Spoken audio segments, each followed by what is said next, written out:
এই ক্ষেত্রে আল্লামা আলবানী রাহিমাহুল্লাহ বলছেন, আর অনেক গবেষক ওলামারা বলেছেন, এটা নতুন কথা আজকে শুনুন, সেটা হচ্ছে যে প্রসিদ্ধ আমাদের কাছে যে কাবা ঘর বাইতুল্লাহ কে তৈরি করেছেন? ইব্রাহিম আলাইহিস সালাম তৈরি করেছেন, কিন্তু তাকেও কিন্তু ভিতটা দেখিয়ে দেওয়া হয়েছে। তার মানে তার আগে থেকে ওখানে কোনো নির্মাণ ছিল, ঘর ছিল, যে এই নকশায় তুমি এখানেই তৈরি করো। তারপরে বাইতুল মুকাদ্দাস বা মসজিদ আকসা কে তৈরি করেছেন বলছেন এই ক্ষেত্রে ওয়াকাদ তাকাল্লামনা আলা হাযা, আল আলবানী বলছেন এই ক্ষেত্রে আমি আলোচনা করেছি, ওয়া আন্নাল মসজিদ আল আকসা আসসাসাহু ইসরাঈল ওয়া হুয়া ইয়াকুব আলাইহিস সালাম।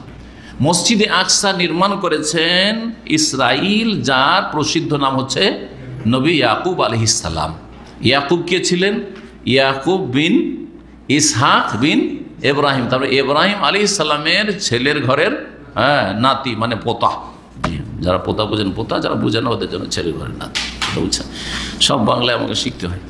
জি, ইয়াকুব আলাইহিস সালাম। তো ইয়াকুব আলাইহিস সালাম আর ইব্রাহিম আলাইহিস সালাম এই দুটো ব্যবধান যদি দেখেন তো হতে পারে 40 বছর। এই ক্ষেত্রে সম্ভাবনা এই ক্ষেত্রে আছে, কারণ দাদা তৈরি করছেন কি মসজিদ হারাম, আর তার নাতি বা পোতা তৈরি করছেন মসজিদ আকসা। এই দুটোর মাঝখানে 40 বছর ব্যবধান হলে হতে পারে, অথবা তার আগে কখনো তৈরি হয়েছে, সেই ইতিহাস হইতে পারে, আল্লাহু আলাম। এই ছিল হাদিস। সহিহ বুখারী মুসলিম আরো হাদিস রয়েছে, ইন্না হাযাল বালাদ হারামাহুল্লাহ, এই শহরকে মক্কা নগরীকে আল্লাহ সম্মানিত করেছেন, হারাম করেছেন। বেশ কিছু জিনিস হারাম রয়েছে যা অন্য জায়গায় হারাম নয়।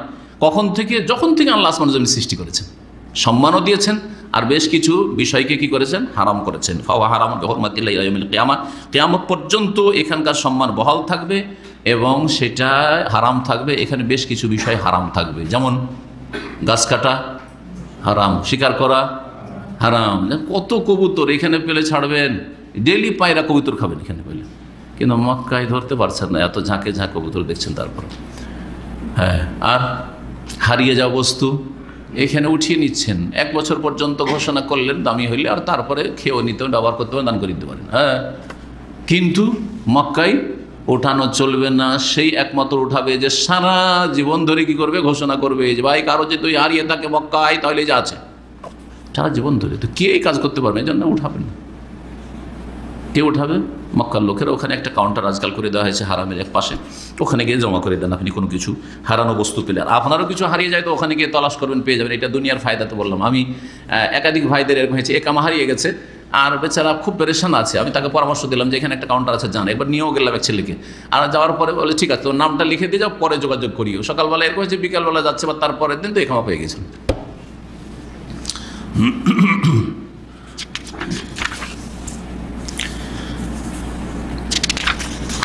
তারপরে আল্লামা আলবানী রাহিমাহুল্লাহ যে ইব্রাহিম আলাইহিস সালাম কীভাবে কাবা তৈরি করলেন ছেলেকে নিয়ে, আর তারপরে তার আগে ছেলেকে আর ওই তার মাকে, স্ত্রী হাজারকে কীভাবে রেখে গেলেন, আর এসব বিস্তারিত ঘটনা যা সহিহ বুখারী মুসলিমে রয়েছে তা এখানে বর্ণনা করেছেন। আর বাকি যে বিষয়গুলি এখানে বর্ণনা করা হয়েছে সেগুলি আলহামদুলিল্লাহ আমরা মোটামুটি আলোচনা করে ফেলেছি। সুতরাং এখানে আজকের আলোচনা শেষ করছি। একটা হাদিস বলে দিই। এর আগে বললাম না যে ইব্রাহিম আলাইহিস সালামের বুনিয়াদে দরজা কয়টি ছিল? 2টি। দরজা কোথায় ছিল? সরজমিনে ছিল, উঁচাই ছিল না। এই মর্মে হাদিস কিন্তু সহিহ বুখারী মুসলিম আছে। অনেক সময় সিরাতুন নবী পড়লে আমরা দ্বিধাদ্বন্দ্বে থাকি যে সহিহ না জয়ীফ, তাই না? যদি আমরা সহিহটা আলোচনার চেষ্টা করছি যথাসাধ্য নিজের জ্ঞান মোতাবেক, আর মানুষের ভুল হতে পারে, জয়ীফ কখনো চলে আসতে পারে, আল্লাহ না করে।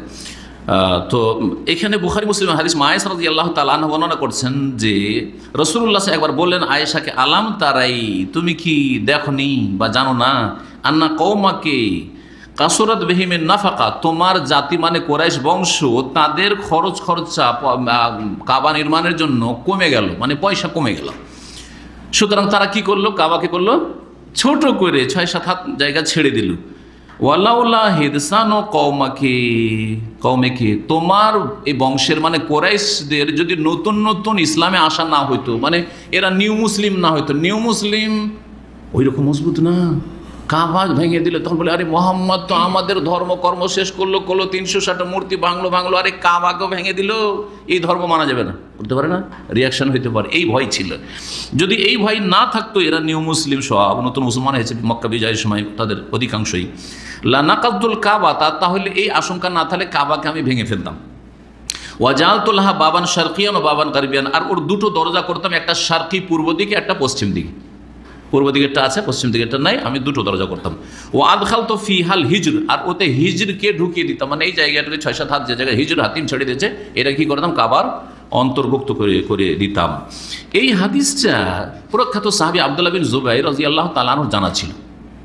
তিনি কয়েক বছরের জন্য মক্কার খলিফা হয়েছিলেন উমাইয়া বংশের যুগে।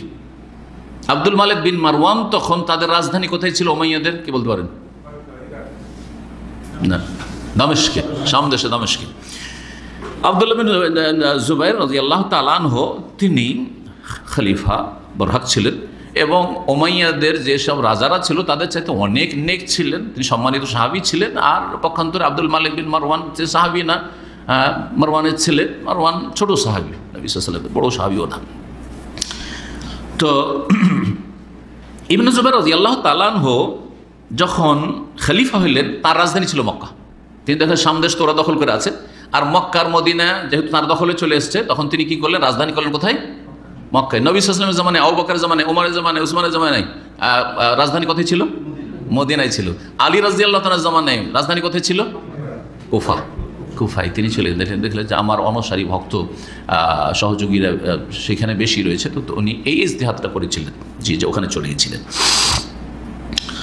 তো এই ছিল ইতিহাস। ইবনে জুবাইর রাদিয়াল্লাহু তাআলা আনহু রাসূলুল্লাহ সাল্লাল্লাহু আলাইহি ওয়াসাল্লাম যে ইঙ্গিতটা করেছেন ওই কথা মনে ছিল, তিনি কল্পনা জল্পনা করলেন আর এই কাজের সিদ্ধান্ত নিয়ে ফেললেন। আর তারপরে কাবাকে ভেঙে দিয়ে, যেটা কুরাইশরা তৈরি করেছিল সেটা ভেঙে দিয়ে যে আকাঙ্ক্ষা করেছে রাসূলুল্লাহ সাল্লাল্লাহু আলাইহি ওয়াসাল্লাম, সে আকাঙ্ক্ষা ছিল যে ইব্রাহিম আলাইহিস সালামের বুনিয়াদের উপর কাবা তৈরি হোক, ওইভাবে তিনি কাবাকে তৈরি করে দিলেন। লাহা বাবানে মুলতাসিকানি, দুটো দরজা তৈরি করলেন মাটির সাথে মেলানো, মানে সরজমিনে, হ্যাঁ, পূর্ব দিকে পশ্চিম দিকে, এই দিক থেকে লোকেরা ঢুকতো, ওই দিক থেকে বেরোতো। কিন্তু হাজ্জাজ বিন ইউসুফ জালেম, যে বাসরার গভর্নর ছিল আব্দুল মালিক বিন মারওয়ানের পক্ষ থেকে বা উমাইয়া গোত্রের যে রাজার পক্ষ থেকে, বড়ই জালেম খনি ছিল, সে আক্রমণ করলো মক্কার ওপর খলিফা নির্দেশে। আর সে খুব দুর্দান্ত ব্যক্তি ছিল, নিষ্ঠুর ব্যক্তি ছিল, পাপিষ্ট। সে এসে করলো কি, এমনভাবে আক্রমণ করলো যে সেখানে আব্দুল্লাহ বিন জুবাইর রাদিয়াল্লাহু তাআলা আনহু শহীদ হয়ে গেলেন আর পরাজিত হলেন। আর সেখান থেকে এই খেলাফত শেষ হয়ে গেল আব্দুল্লাহ বিন জুবাইর রাদিয়াল্লাহু তাআলা আনহুর। আব্দুল্লাহ বিন জুবাইর কে জানেন? আব্দুল্লাহ বিন জুবাইর বিন আওয়াম, আশরা মুবাশশারা যে জুবাইর বিন আওয়াম, তার ছেলে। আর তার মায়ের নাম আসমা বিনতে আবু বকর, আবু বকর মেয়ে বা বড় মেয়ে আসমা রাদিয়াল্লাহু তাআলা আনহা, যিনি নবী সাল্লাল্লাহু আলাইহি ওয়াসাল্লাম আর আবু বকর যখন কোথায় ছিলেন, সৌর পাহাড়ের গুহায়, তখন সেখানে খাবার নিয়ে যেতেন, জি ওই তার ছেলে। কত সম্ভ্রান্ত সাহাবী ছিলেন। তো সেই সময় ধারণা করলো যে এটা খেয়াল খুশি করেছে বা জেনেছিল। আরেকটি মধ্যে তারা জেনেছিল যে নবী সাল্লাল্লাহু আলাইহি ওয়াসাল্লাম এই আকাঙ্ক্ষা করেছেন, কিন্তু জিদ যে আমাদের যেহেতু শত্রু সে, আর তাকে দমন করেছি, সে যেভাবে তৈরি করে যেভাবে রাখবো না, আগে যেটা ছিল ওইভাবে রাখবো। হ্যাঁ, যদিও নবী সাল্লাল্লাহু আলাইহি ওয়াসাল্লাম আকাঙ্ক্ষা কোনটা করেছিলেন যে ইব্রাহিম আলাইহিস সালামের বুনিয়াদের উপর যদি আমি করতে পারতাম তো খুব ভালো হতো, কিন্তু করতে পারলাম না। কিসের জন্য? যে সব এরা সব নিউ মুসলিম কি যে হয়, উল্টা রিয়াকশন না হয়। তো আবার হাজ্জাজ বিন ইউসুফ জালিম আব্দুল মালিক বিন মারওয়ানের নির্দেশে কুরাইশদের মতো কাবা করে দিলেন। এরকম হয়ে গেল। ইমাম মালিক রহমতুল্লাহ আলাইহির যুগে তখন আব্বাসী খলিফা আসেন। আব্বাসী খলিফার আবার উমাইয়াদের চরম শত্রু। তখন তারা অনুমতি চাইলো বা ইচ্ছা করলো যে কি করি, ইবনে জুবাইরের যুগে যেমন ছিল আসল কাবা, ইব্রাহিম আলাইহিস সালাম বুনিয়াদের, ওইরকম কাবা তৈরি করি। ইমাম মালিক রহমতুল্লাহ আলাইহি তখন সবচেয়ে বড় ইমাম সেই যুগের, মদিনার ইমাম, ইমাম দারুল হিজরা।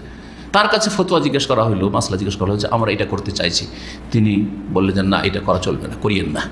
কারণ এটা করলে বারবার ভাঙাভাঙি, যে রাজা আসবে ভাঙাভাঙি শুরু করবে।